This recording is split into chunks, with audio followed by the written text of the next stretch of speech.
सेवा 21 वर्ष आणि बदल्या 25. हा बायोडाटा आहे एफडीचे नव आयुक्त तुकाराम मुंडे साहेबांचा.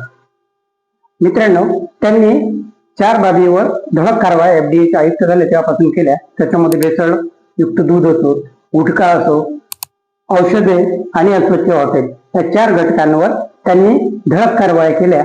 आणि आतापर्यंत त्यांनी केलेल्या धडक कारवाईमध्ये एफआयआर झालेल्या आहेत लॉन्च 235, अटक झालेल्या आहेत 359, त्याच्यामध्ये आणखी वाढण्याची शक्यता आहे. आतापर्यंत सील झालेल्या ज्या आस्थापना आहेत त्या आहेत 274 आणि जी जप्त झालेली मालमत्ता आहे ती आहे 11.93 कोटीची.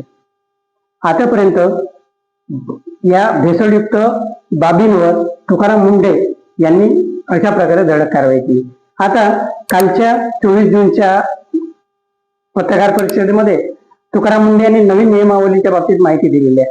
काय असतील हे नवीन नियम हे आजच्या पॉडकास्टमध्ये आपण समजून घेऊयात.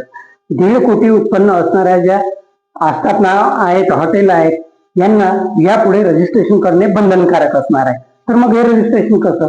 तर अन्नाचे आणि इतर बाबीचे जे निकष असतात त्या निकषामध्ये त्यांना बसावं लागणार आहे. जे निकष नियोजित केलेले असतात त्या निकषामध्ये.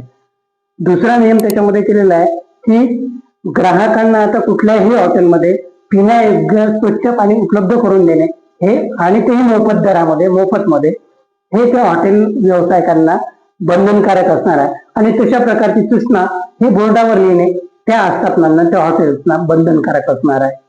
त्यामुळे आतापर्यंत 10 रुपयाच्या नाश्त्यासाठी 20 रुपयाच्या पाण्याच्या बॉटलचा खर्च जो सर्वसामान्यांना करावा लागत होता, तर त्यांना, सर्वसामान्यांना याच्यातून नक्कीच मदत मिळेल आणि याचा फायदा होईल. तिसरा मुद्दा, अन्न पदार्थातून दिल्या जाणाऱ्या कॅलरीजचे प्रमाण त्या पदार्थासमोर स्पष्ट भाषेमध्ये उल्लेख असावा अशा प्रकारची मांडणी असावी. हा एक नियम तुकाराम मुंडेंनी नवीन नियमावलीमध्ये इन्क्लूड केलेला आहे. त्याबरोबरच ॲलर्जी निर्माण करणाऱ्या घटकांची देखील माहिती त्या पदार्थासमोर टाकणे बंधनकारक असणार आहे. कुठल्याही अन्न पदार्थ हे न्यूजपेपरमध्ये अथवा कुठल्याही प्रिंटेड रंगीत कागदावर देऊ नये अशा प्रकारचं देखील त्याच्यामध्ये नियमावलीमध्ये तरतूद करण्यात आलेली आहे. हॉटेलमध्ये काम करणाऱ्या लोकांसाठी काही रिस्ट्रिक्शन दिलेले आहे. त्याच्यामध्ये काय, तर डॉक्टरकडून नियमित वैद्यकीय तपासणी करणे त्यांच्यासाठी बंधनकारक असणार आहे.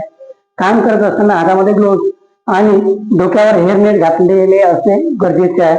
त्याबरोबरच काम करत असताना तोंडामध्ये गुटखा, तंबाखू किंवा तत्सम कुठलाही पदार्थ असणे कामा नये.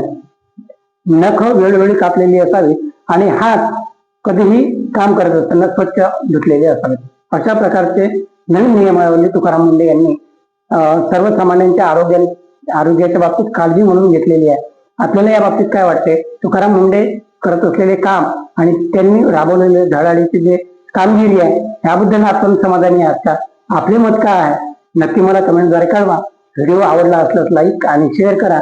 आणि माझे चॅनल अजूनही आपण सबस्क्राईब केले नसेल तर नक्की सबस्क्राईब करा.